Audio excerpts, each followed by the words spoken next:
तो जय हिंद दोस्तों, कैसे हैं आप सब। अभी हमने लास्ट वीडियो में हमने 16 जनपदों के बारे में जाना था। ठीक है, उससे पहले हमने नंदा डायनेस्टी के बारे में पढ़ा था। तो नंदा जो डायनेस्टी है, उसके बाद नंद साम्राज्य के बाद जो साम्राज्य आया वो था मौर्य साम्राज्य, जिसका कार्यकाल था 322 ईसा पूर्व से 185 ईसा पूर्व रहा है। ठीक है, स्थान और प्रमुख शासक देख लेते हैं इसके सबसे प्रमुख शासक जो हुए हैं वो है चंद्रगुप्त मौर्य, जिनका कार्यकाल 322 ईसा पूर्व से 298 ईसा पूर्व रहा है। स्थापना चाणक्य यानी कौटिल्य जिनको कहते थे की सहायता से अंतिम नंद शासक धनानंद को हराकर मौर्य वंश की नींव रखी। सेल्यूकस से युद्ध, यूनानी सेनापति सेल्यूकस निकेटर को हराया और संधि के स्वरूप काबुल, कंधार, हेरात और मकरान प्राप्त किए। जब ये शासन पर बैठे तो सेल्यूकस जो सिकंदर का सेनापति था, तो उससे इनका युद्ध हुआ, जिसमें क्या हुआ, दोनों के बीच संधि हो गई। तो संधि में क्या मांगा चंद्रगुप्त मौर्य ने, काबुल, कंधार, हेरात और मकरात जैसे राज्य प्राप्त करे। लेकिन बदले में चंद्रगुप्त ने इनको 500 हाथी भी दिए। ये इनकी संधि हुई थी। दोनों के बीच वैवाहिक संबंध भी स्थापित हुए। प्रथम अंतर्राष्ट्रीय विवाह, सेल्यूकस की पुत्री हेलेना, जिसको कार्नेलियस भी कहते हैं, उनसे चंद्रगुप्त मौर्य का विवाह भी हुआ। ठीक है, इसमें थोड़ा इंपॉर्टेंट पॉइंट्स है संक्षेप में। सेल्यूकस निकेटर सिकंदर के सेनापति सेल्यूसिड साम्राज्य का संस्थापक था। ठीक है, सेल्यूसिड साम्राज्य का संस्थापक था, जिसे चंद्रगुप्त मौर्य से युद्ध के बाद संधि की थी। तो ये याद रखिएगा, ये सेल्यूसिड साम्राज्य का संस्थापक था।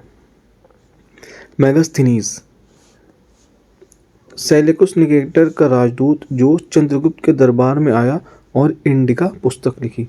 तो ये बहुत कॉमन क्वेश्चन है, पूछ लेता है कि मौर्य के दरबार में सेल्यूकस निकेटर का जो राजदूत था उसका क्या नाम था और उसने कौन सी पुस्तक लिखी। तो उनका नाम मेगास्थनीज था, जिन्होंने इंडिका पुस्तक को लिखा था। इस पुस्तक में उन्होंने कुछ बातें लिखी है भारत के बारे में, जैसे भारत की प्रशासन व्यवस्था, समाज और जाति व्यवस्था, सेना और नगर व्यवस्था और पाटलिपुत्र शहर का वर्णन भी इसमें उन्होंने किया है। लोगों के रहन सहन और जीवन शैली भी इन्होंने इसमें लिखी है। मृत्यु, यहाँ पे चंद्रगुप्त मौर्य की मृत्यु के बारे में बताया है। जीवन के अंतिम समय में जैन धर्म अपनाकर भद्रबाहु के साथ श्रवण बेलगोला कर्नाटक चले गए। ये किसी राज्य का या किसी जगह का नाम है, श्रवण बेलगोला। वो वहाँ पर चले गए और संलेखना विधि से प्राण त्याग दिए। यहाँ के देखते हैं कुछ इंपॉर्टेंट नोट्स। इसमें मैंने कुछ पॉइंट निकाले हैं इसमें, वो आप देख लीजिएगा, आपके लिए काफ़ी इंपॉर्टेंट है। सब चाणक्य अन्य नाम क्या था? चाणक्य का अन्य नाम क्या था? तो चाणक्य का अन्य नाम विष्णुगुप्त था। सैंड्रोकोटस नाम से चंद्रगुप्त मौर्य की पहचान किसने की थी? यानी सैंड्रोकोट नाम से चंद्रगुप्त मौर्य की पहचान किसने की थी? विलियम जोन्स ने की थी। विलियम जोन्स कौन थे? एक आपके प्राचीन इतिहासकार थे जो ईस्ट इंडिया कंपनी के साथ भारत आए थे। चंद्रगुप्त मौर्य का विशिष्ट रूप से वर्णन किसके ग्रंथ में हुआ?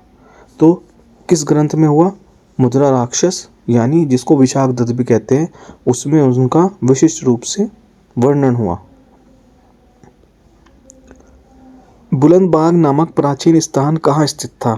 तो बुलंदबाग नामक जो प्राचीन स्थल था, वो स्थान था, वो पाटलिपुत्र में स्थित है। मैकियावेली के प्रसिद्ध ग्रंथ द प्रिंस की तुलना किससे की जा सकती है?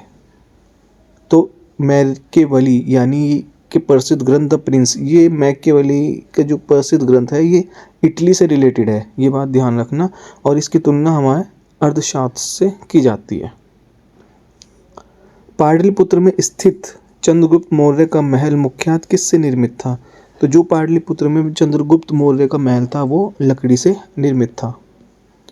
कुम्हार नामक स्थल से किस प्राचीन नगर के अवशेष प्राप्त हुए? कुम्हार नामक एक स्थल हुआ करता था जो अब के तुम्हारे बिहार राज्य में पड़ता है, और वहीं से आपके पाटलिपुत्र के अवशेष वहां से प्राप्त हुए हैं। सैंड्रोकोटस, चंद्रगुप्त और सिकंदर की भेंट का उल्लेख किसने किया था? तो ये किसने किया था? जस्टिन ने किया था। जस्टियन एक रोमन इतिहासकार थे जिन्होंने अपनी किताब में इनका इनका वर्णन किया था। तो सैंड्रोकोटस को ही चंद्रगुप्त भी कहा गया है, ये बात आप ध्यान रखिएगा। मालवा, गुजरात एवं महाराष्ट्र को किस शासक ने पहली बार जीता था? तो किस शासक ने जीता था? वो थे चंद्रगुप्त मौर्य। तो संलेखना विधि जान लेते हैं। ये देखिए, ये एक व्रत है जिसमें व्यक्ति धीरे धीरे भोजन और पानी कम कर जाता है। इसका उद्देश्य शरीर और इच्छाओं का त्याग करके शांति और आत्मसंयम के साथ मृत्यु को स्वीकार करना होता है। इसे क्रोध, मोह, लोभ और इच्छाओं को छोड़कर आत्मिक शुद्धि के लिए किया जाता है। तो ये संलेखना विधि में सारे कार्य होते हैं। तो ये कुछ इंपॉर्टेंट पॉइंट्स थे, मैं आगे भी और इंपॉर्टेंट पॉइंट लेकर आऊँगा। ठीक है, इस वीडियो को आप आराम से देखिएगा और ये आपकी इजीली याद हो जाएगी। वीडियो पसंद आई हो तो चैनल को लाइक एंड सब्सक्राइब ज़रूर करें। धन्यवाद आप सभी का।